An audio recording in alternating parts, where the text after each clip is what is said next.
Good afternoon. Welcome to Respect for People, Explore Living into this Lean Value with Jennifer Hari. I am Christy Snow with Results Washington. My pronouns are she, her, and I will be your moderator today. We do have just over 900 attendees who have registered for this session, and we are so happy you're here. I'm joined by Melissa Shaw, who will be providing ASL interpretation, and special thanks to my team member, Kathy Holder, who is managing technology behind the scenes. We know many of you are familiar with Zoom meetings, but there are some differences in Zoom webinar, which is what we're using today. The biggest difference is that you won't be able to talk or have your video visible. This ensures all participants can focus on today's presentation.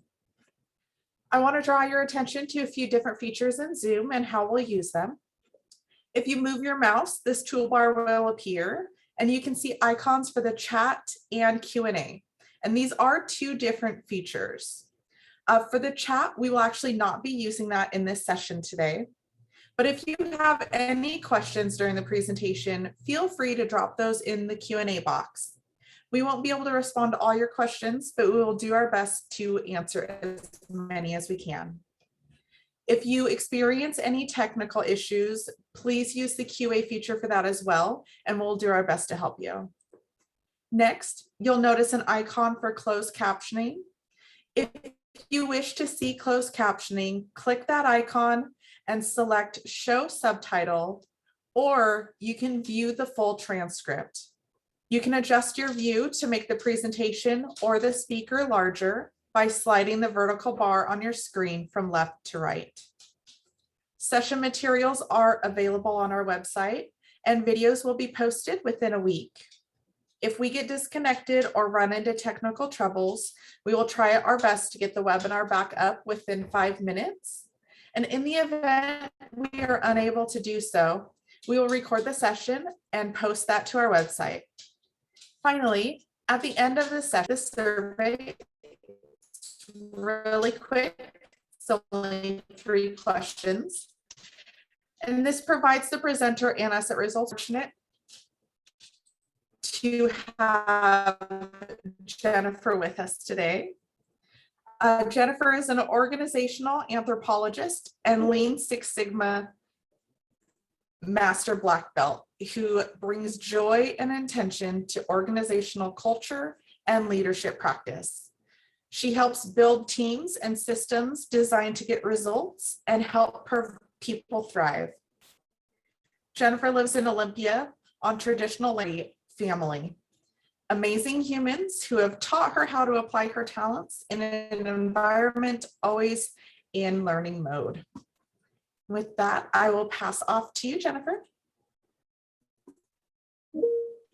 Thank you so much, Christy, and thank you all for being here. I'm going to turn off my camera because I want to prioritize the audio here. So I'm hoping that might help with some of the issues that you might have otherwise.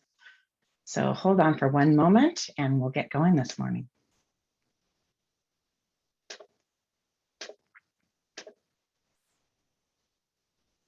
All right, greetings to all of you. Welcome to Leaning into Respect for People. Thank you so much for choosing to spend a little bit of your time with me today. I think this is the last session of the conference, and I'm really honored that you've devoted about an hour of your time to explore respect for people, particularly how to do this in a lean or continuous improvement culture. As Christy said, I'm Jennifer Hari. My pronouns are she and her. I'm a Lean Six Sigma Master Black Belt, and I'm also a practicing organizational anthropologist and hobby farmer.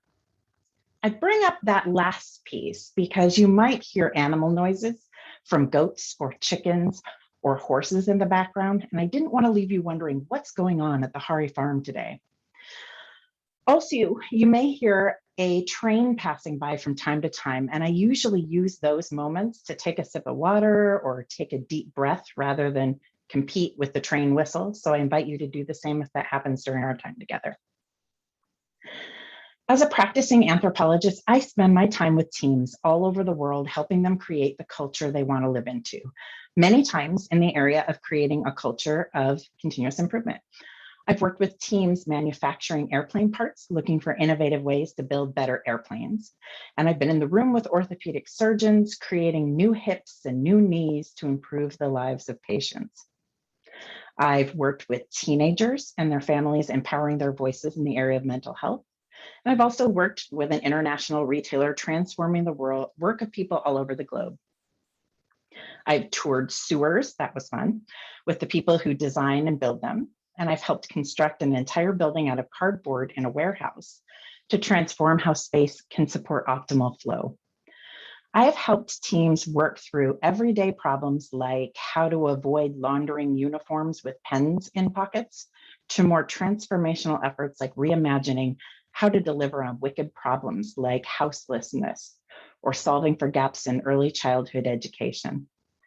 It's been an honor to be invited in to help teams create their future. And everywhere I go, I am inspired by leaders and their teams who've learned how building respect for people into their everyday culture has helped their culture of continuous improvement thrive. Today, my goal is to share inspiration on how to best do this from the people who have intentionally designed their culture around respect for people. Let's dive in. Let's start with asking Jennifer, why did you decide to talk about this today? As I've dedicated the past 2 decades of my studies to learning how to build and maintain lean systems, I've learned that there are 2 fundamental concepts that come out of the Toyota production system. That's the system that lean culture is based on. These 2 principles are continuous improvement of customer value and respect for people. If you have a piece of paper or some other way to take notes today, I'd like you to write those down or take a note. Continuous improvement of customer value. And next to it, write respect for people. As we explore this together, I want to ask you, just jot down some ideas you have as we spend the next 30 or 40 minutes together, and put your ideas under the column you think it belongs in, either continuous improvement of customer value or respect for people. At the end of our time together, I'll give you a moment to look at your list and decide what you think you might be able to apply in your work. First, let's talk continuous improvement of customer value. That's the obvious one. This is what I hear when I ask, what do you think lean is? It's the techniques and tools that we use to figure out what does the customer really want and deliver it exactly how and when they want it. It's calculating tact time and applying it to the work to better understand your rate of customer demand. It's learning the 8 wastes and how to design processes to eliminate as much waste as possible. It's standardizing work and steady flow and building quality in the first time, and all the ways to bring a team together to create better ways of serving the customer. And if that's all you ever do, I've learned time and time again, it falls apart. It fails over the long run, unless you build in the second concept, which is respect for people. Okay, so what does respect for people mean? I mean, that sounds really vague, right? What people? What exactly does respect mean? The respect for the customer comes with that first principle.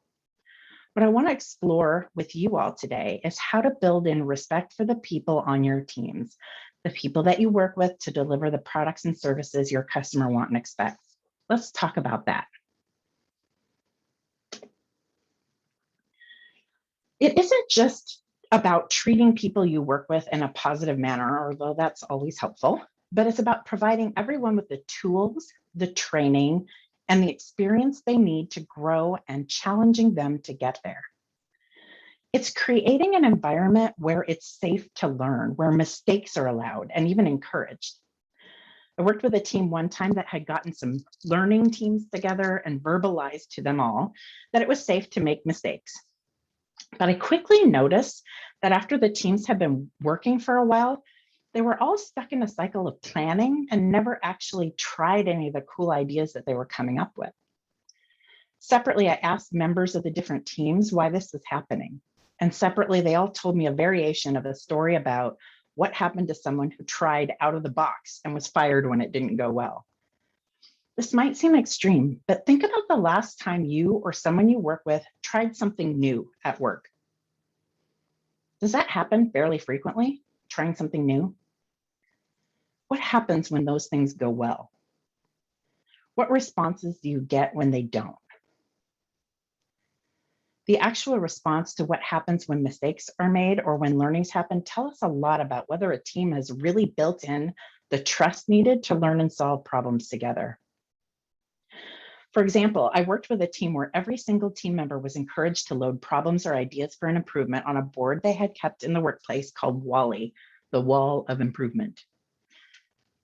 Every week, a team got together to select a problem from WALL-E and better understand the problem by observing the workflow where the work was done to learn firsthand what that problem was all about. They would measure the problem for a week, and then the next week they would meet for an hour to design an experiment. Everyone's ideas were included. After one was selected and trialed for a week, they met again for an hour to decide if the problem was resolved and they could roll out what they designed or whether they wanted to try the next idea on the list. Failure was never a problem. The only failure was not trying something else. The membership in this WALL-E team rotated, so all members of the team could join it for 6 months, and then they continued to meet 1 hour a week in this cycle of selecting a problem, understanding it better, brainstorming ideas to resolve it, and trying their solutions out. 1 hour a week for each person for 6 months. And at the end of 6 months, the feedback they would give me were things like, I have a greater appreciation for the way my colleagues think, or I like that everyone had the opportunity to give input and everyone's solutions were used at some point. The organization had found a way to embed an appreciation for cognitive diversity and created a safe place to learn and solve problems. Which brings us to the next bullet. Another way to interpret respect for people is to create an environment where teams can bring different ideas together and different ways of solving the same problem. I'd like you for a moment to please imagine you and I are leaders for a team responsible for planting a field. And we've chosen to plant corn and squash and beans. That's corn, a nice zucchini summer squash, and let's say a lima bean. We're now to the point where we're engaging the team in making a decision about where we should plant each crop. As we ask the team for their ideas, we hear a couple ideas about where the long rows of corn should go, maybe furthest away from the sun so they don't shade other crops, and give the zucchini some room since they like to spread, and maybe a nice row of beans on the outer 2 edges. Someone throws out what sounds like a crazy idea. What if we don't plant rows at all? What if we plant them mixed in together? Never seen that before, says somebody else. I don't know, sounds kind of messy. I think we should keep all the vegetables together with the same vegetables so we can make sure the soil is perfect for each of the unique needs of each of the crops. If at this point we take a vote, it's likely the majority will vote for what they've always seen, crops in nice, neat, homogeneous rows. Now imagine the person who suggested you should plant them mixed in together was asked why. Why would we take that tactic? What you don't know is that this team member comes from an indigenous family where they have always planted 3 sisters style. The corn pops up early and gives the bean a nice stalk to grow up. The nitrogen in the bean roots feeds nitrogen for the corn and squash, which is needed. The squash provides needed ground cover as the plants get bigger. These 3 plants, given their strengths and differences, grow in harmony together and turn out a better crop of each with less effort than if we planted them separately. There are 2 lessons here. The first is about asking why. If we dismiss ideas that are different without asking why, we run the risk of not learning from those who have different wisdom than perhaps the current practice of the majority. The second is about respecting differences on teams. If everyone brings their strength and is allowed to do what makes them strong, we're showing both the highest level of respect for diversity of thought and also helping the team to be better together than they are as separate entities. This takes work, asking why, and showing respect for different ways to do the work. By the way, if you enjoyed that story, consider reading Braiding Sweetgrass by Robin Wall Kimmering. She's an Indigenous woman and a scientist who writes stories about the mashup of Indigenous wisdom with scientific knowledge. It changed the way I think about bringing many voices into the same space and showing respect for all forms of knowledge that belongs to us all. Another way that we can embed respect for people is through how we show up as leaders, leaders who don't make decisions in conference rooms without understanding what's happening with their teams and their customers. I intentionally use the word gemba here, which is a Japanese term, which means where the work happens, the scene. I have so many stories about leaders who don't get it right, who get it wrong, who make decisions in a conference room, and then their teams have to figure out how to make that work. I'm sure you can think of examples where that's happened in your own work. I want to talk to you about a positive example, though. Today, I was working with a leader who knew they were thinking about doubling the organization's customer base in one area. And they wanted to understand what the impact of that choice would be before it was a done deal. That leader and I were rounding on the customer service area for the organization. And after the team had talked through how things were going at their huddle, the leader asked, what would happen if we doubled the amount of customers for this product line? The first few answers were things like, well, that would be overwhelming. We'd have to hire more people, like double our current staff. The leader was so patient as they asked questions. Why would you be overwhelmed? Well, this product goes out monthly at the beginning of the month, and then we're flooded with calls in the week after. He asked, why does it go out only at the beginning of the month? That's not our call. Marketing is the one who sends it out. So next we rounded on marketing.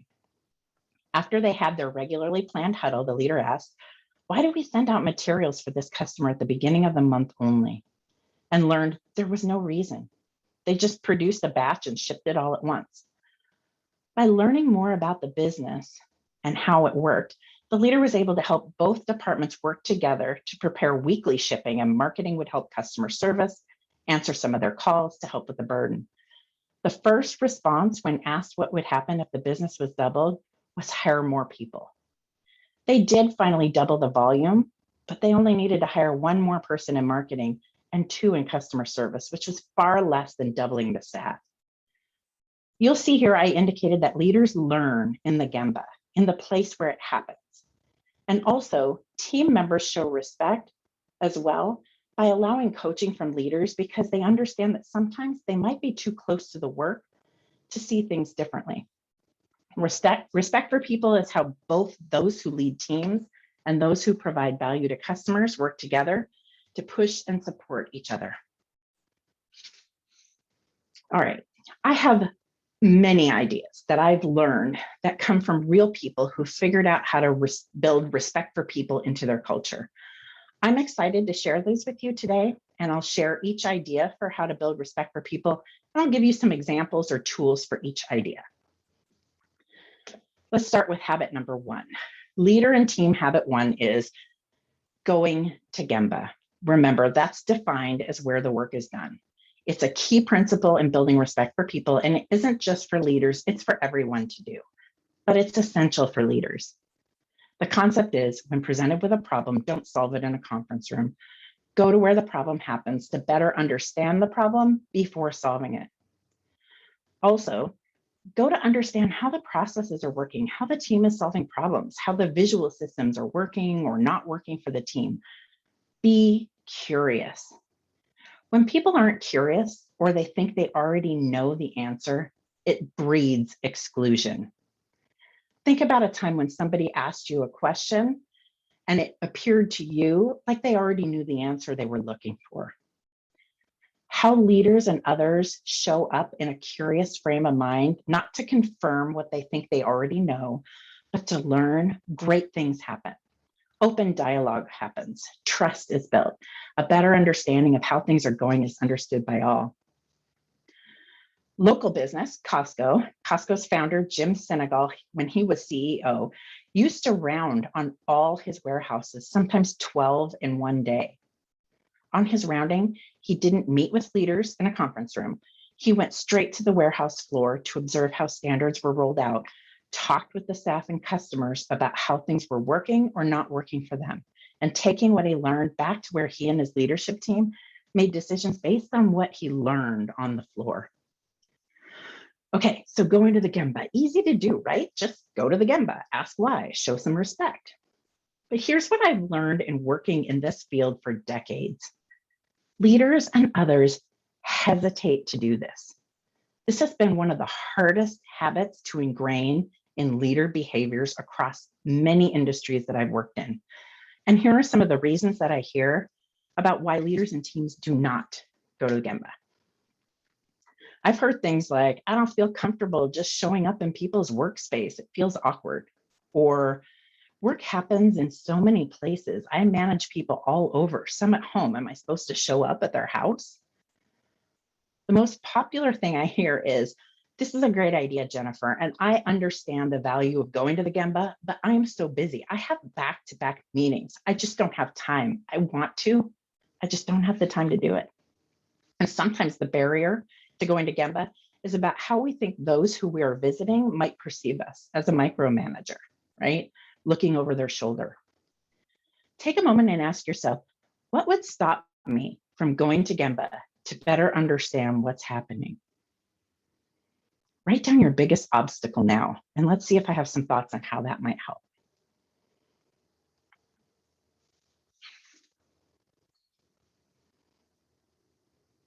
Okay.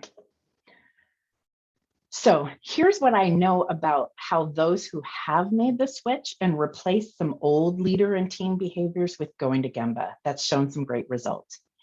How about preparing myself and those that I'm visiting helps us have the right focus so people aren't wondering, what in the world am I doing there? Some have reserved times or dates for rounding to different sites, and it's built greater trust. Going to Gemba replaces the need for meetings. This is the biggest one, and it gets us better results. I don't have to go to as many meetings because I show up where the problem is happening, and we don't need a meeting to resolve it. We can make progress right there. And finally, how you show up in the Gemba is really important to building that respect. Let's talk about how to do that and how some different tools and maybe leader standard work can help you get out in the Gemba. Having leader standard work about how to show up in the workplace helps those you visit get used to having you round with them. Notice I said round with them, not on them. It's important that rounding isn't an infrequent event. Let me show you some tools that might help. This is a job aid that outlines the process when going to Gemba. This could be a leader. It might be at the beginning of a process improvement event. Notice it starts with preparation, notification to the leadership and the staff that it will happen with a clear purpose about why. Then you'll notice some areas about respect for getting there. Start on time, review the purpose, process, and payoff for the time that you have together. Conduct the visit, watch the 3 actuals. That's the actual process in the actual place with the actual people doing the work. And note this guide is asking the observer to look for barriers, look for training opportunities, look for improvement opportunities. And in addition, the guide asks the observer to coach by asking questions. We're going to talk through some more of those questions later on, but it's not about giving answers. And then note, when you're sharing key observations and leaving your notes, that's feedback on your walk. In this case, there's even a process for follow-up. Having a routine for how you visit the Gemba helps show respect for people as they come to understand what that visit's going to be like. They know you're going to be asking questions about the work and asking why.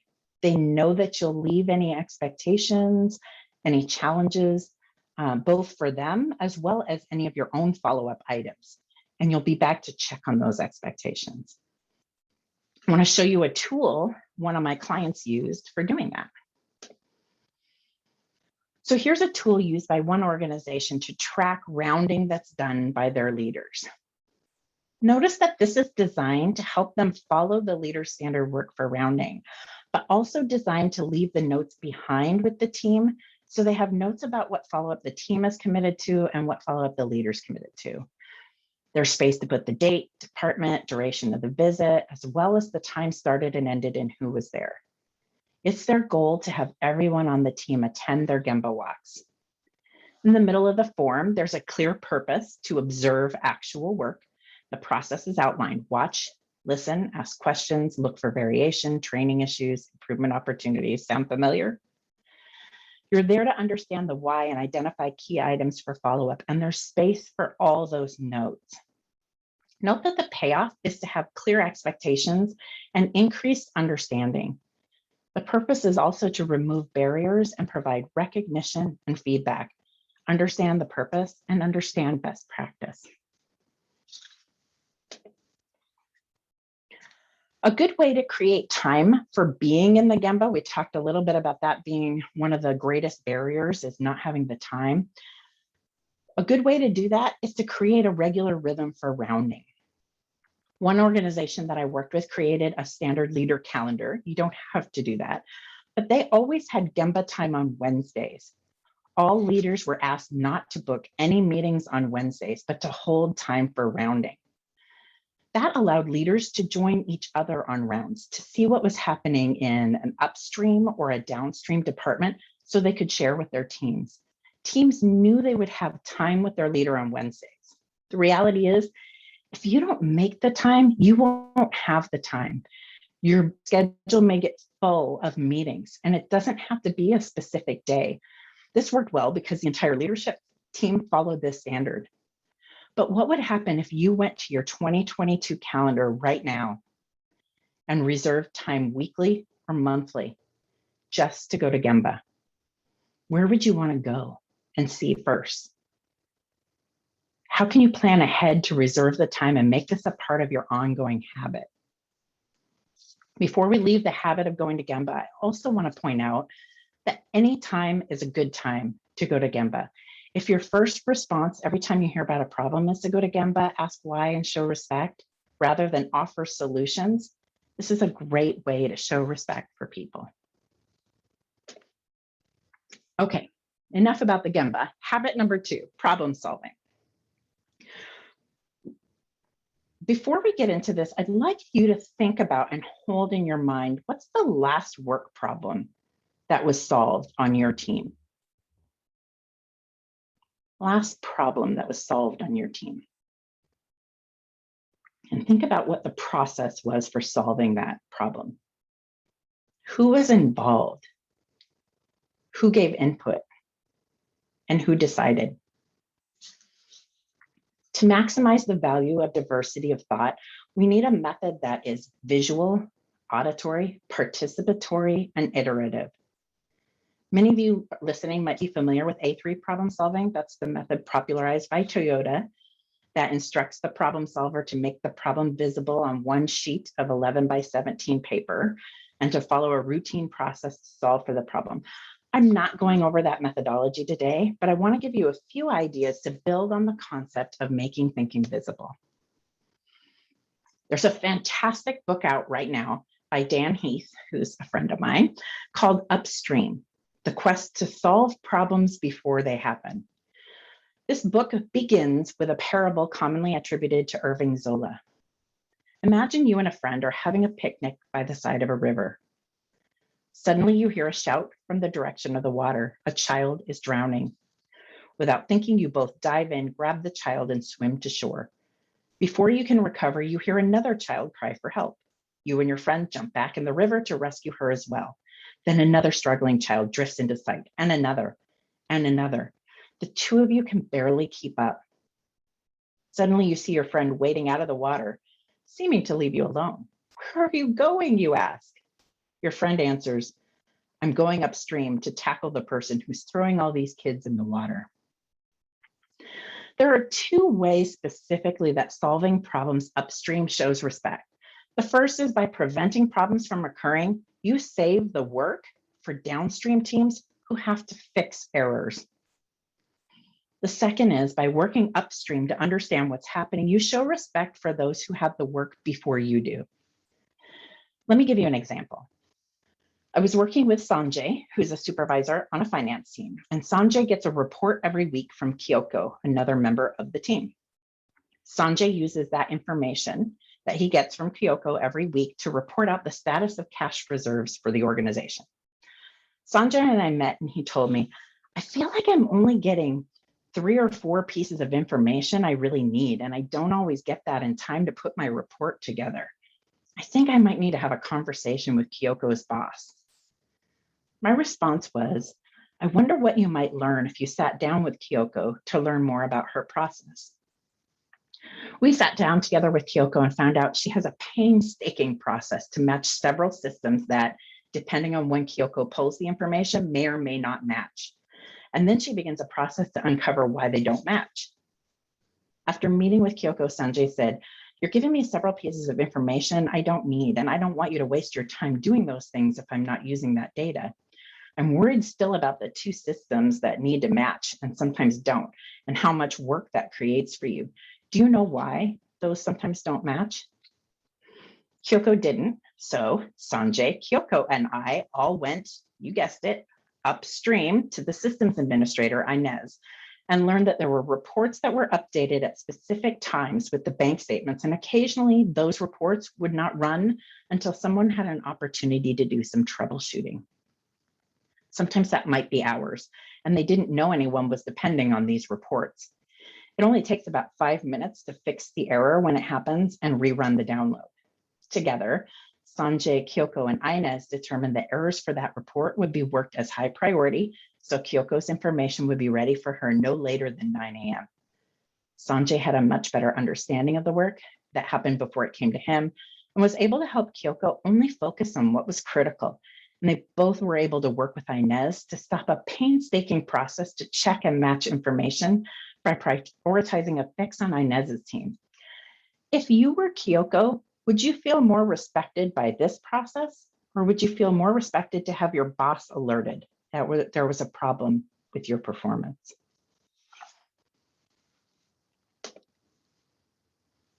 Another key to effective problem solving, but also respectful problem solving, is making sure you get to root cause and not just solving for symptoms of a problem. I was working with a team recently who was struggling to meet their 30-day turnaround for their accounts receivable. They'd done one process improvement session a few years ago and had temporarily built a process that had worked. They moved on to other things like we do, and over time, people stopped using that process. Either new people were hired who weren't taught some of the processes, and even though they set a standard that the review done by multiple parties should be a concurrent review, things slipped and got delayed, and over time, folks just didn't do it. When the leader first asked me to help facilitate an improvement, I asked about the process documentation from the first event that they'd done a couple of years ago. Does this process work? I asked. I mean, would it work if people were to start doing it? And she said, yes. So why don't they do it? I asked. Lots of reasons, she said. And we decided it wasn't a newer, better process that they needed. That's not what was broken. The root cause was a lack of a management system that helped give early warning signals when the process breaks, so a response could get an invoice back on track. So that sounds like maybe a technical fix, right? Why am I talking about that in the context of respect for people? By bringing the right people together in a room and using their expertise to solve problems, but not keeping an eye on performance or having a response when something breaks, we've just wasted people's time and their good thinking. By not solving for what was the root cause of the problem, remember, this team had a process that worked. That wasn't the root cause. By not solving for that root cause, we let people continue to be frustrated by their problem when their process breaks down over and over and over again. This is not respect for people. Instead, solve for problems at the root cause and ensure that you have a system to maintain those gains so the team has time to solve other problems or focus on innovation. Here's an example of problem solving that was done by a team in a hospital. At their huddles, their manager asked everyone to participate in solving a problem they were having getting patients from their emergency room into their ICU within 60 minutes.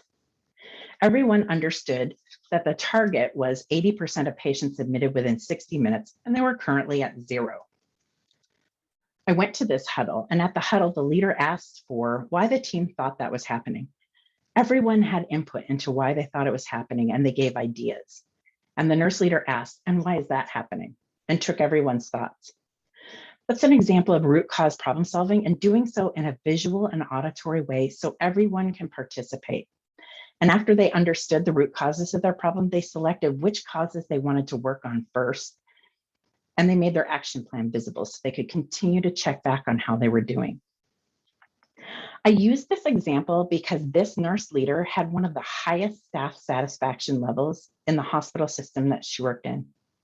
When I talked with her staff, they told me they felt respected, that they had some control over how to solve the problems they faced, that they didn't feel like they were always being told what to do and how to do it. They disagreed regularly, but worked through it by trying different things and seeing what worked. And also the leader said she felt respected by the team. They participated and would take her coaching, and it was a relief that she didn't always have to have the answer, but could coach her team towards better results and made them all better problem solvers. Speaking of coaching, here's habit number 3, and that's the coaching kata. For those not familiar with the term kata, it means routine. You might see martial arts experts learning katas or routines that help them move and respond more quickly, even instinctually when they need to. This is a way of coaching by asking the same 5 questions or variations to these questions to routinize problem solving.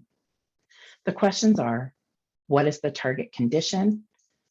What are you experiencing now? What obstacles are preventing you from reaching that target condition? What's your next step? Or what do you expect to happen? And when can we learn from having taken that next step?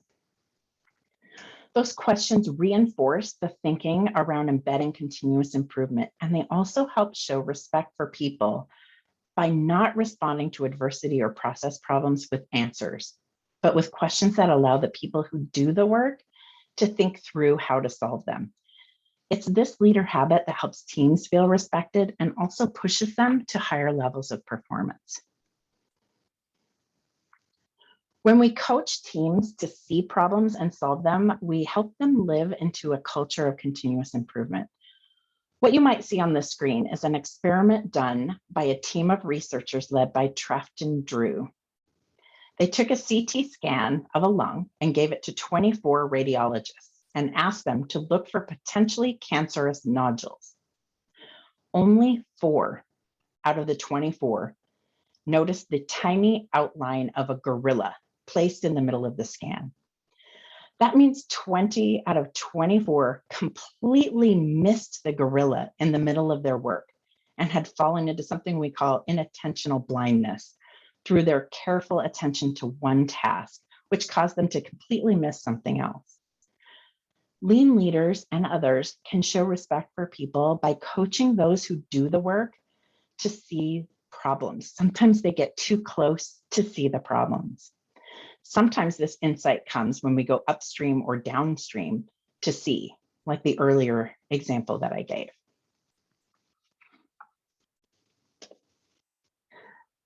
Okay, I wanted to include this. This is new material from when I teach this because many of us have needed to find new ways to show respect that translates to working with others who might be in different locations, whether that's home or just a different place than wherever you are.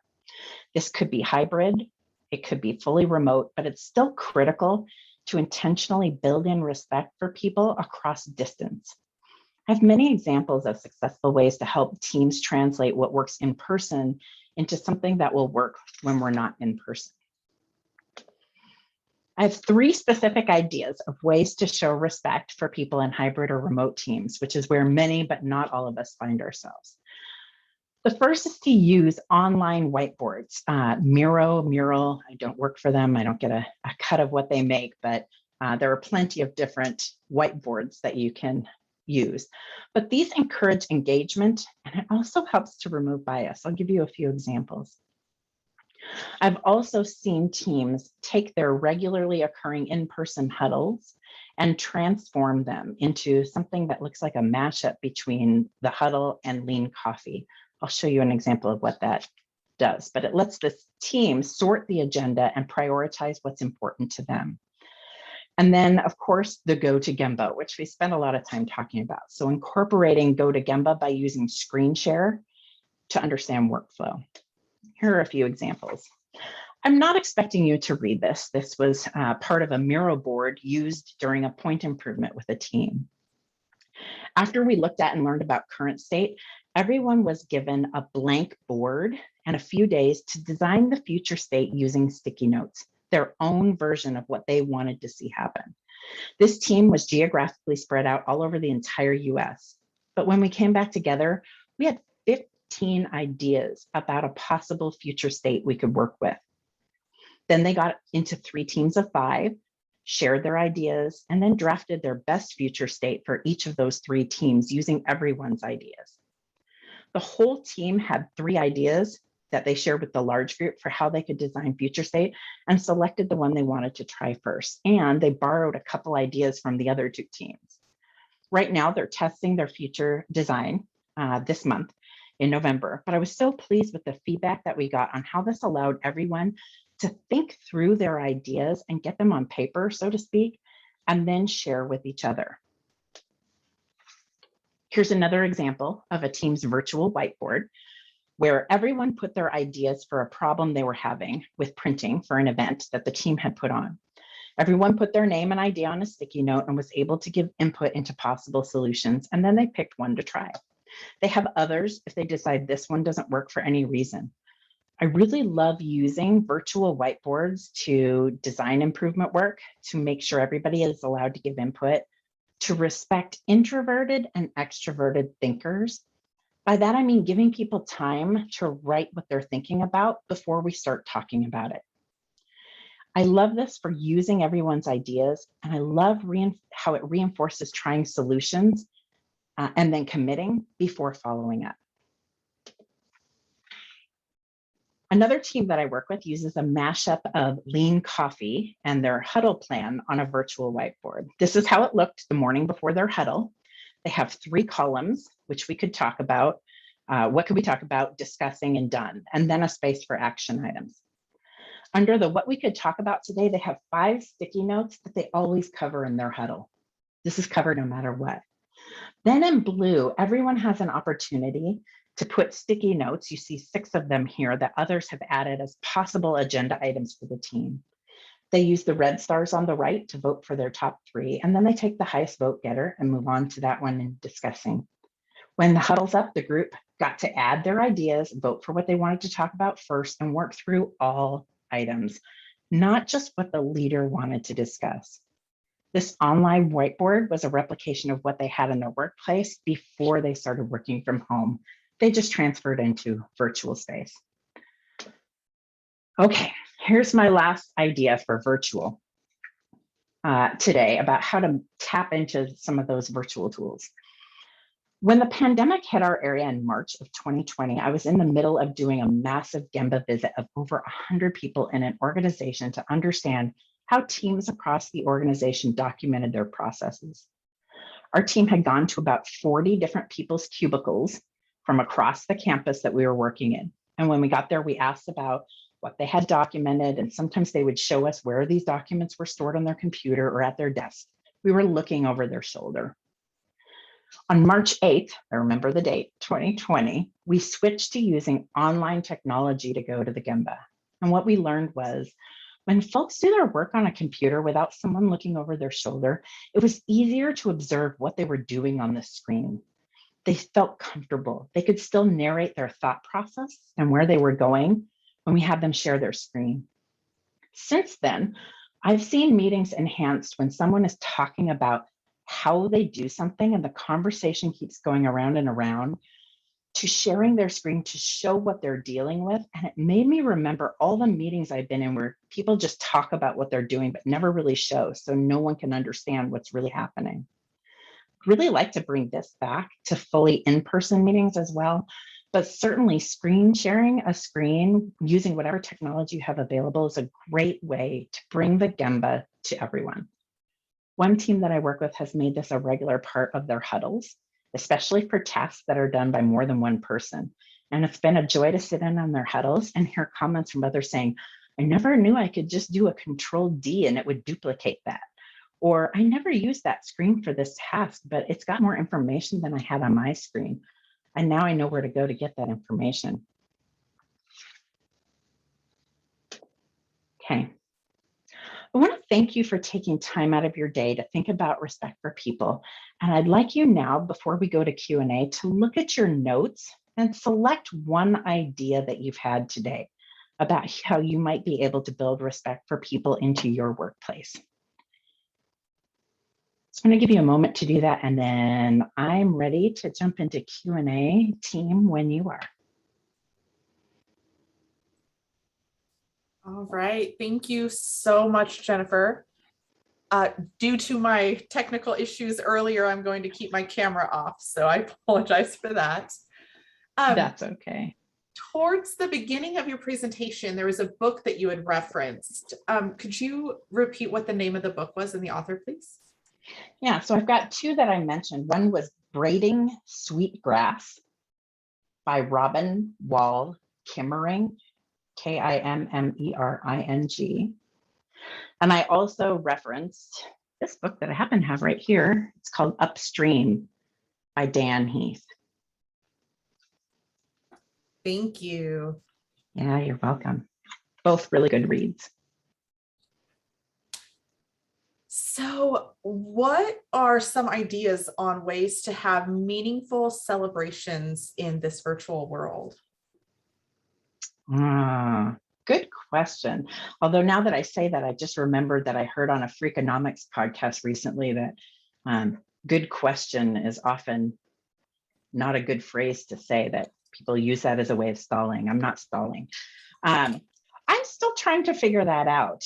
I believe that people support what they help to create, and I think it needs to be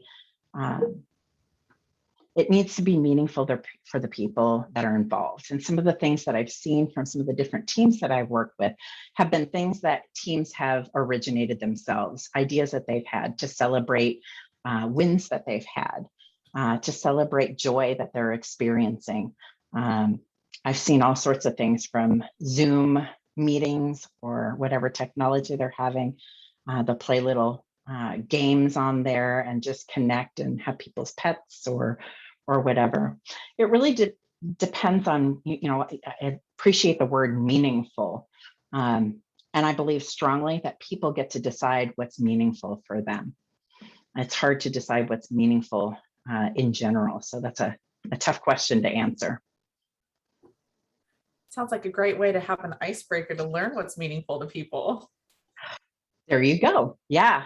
Ask people for their ideas. I think oftentimes we don't ask, and I've seen a lot of leaders put pressure on themselves to determine what's meaningful. I know I worked in an organization once where I think our team had a low score on something along that line, celebrating each other. And our boss had an assumption about what that meant and said something along the lines of, well, I'm not going to know all your cats and your dogs and your kids' name. That's just not how I operate. And I remember raising my hand and saying, that's not even how I want to be appreciated or celebrated. For me, that looks very differently. So I think getting people into a space where they have psychological safety to be able to talk about what's meaningful to them is also really critical, and not to make assumptions about what has meaning. Thank you for that.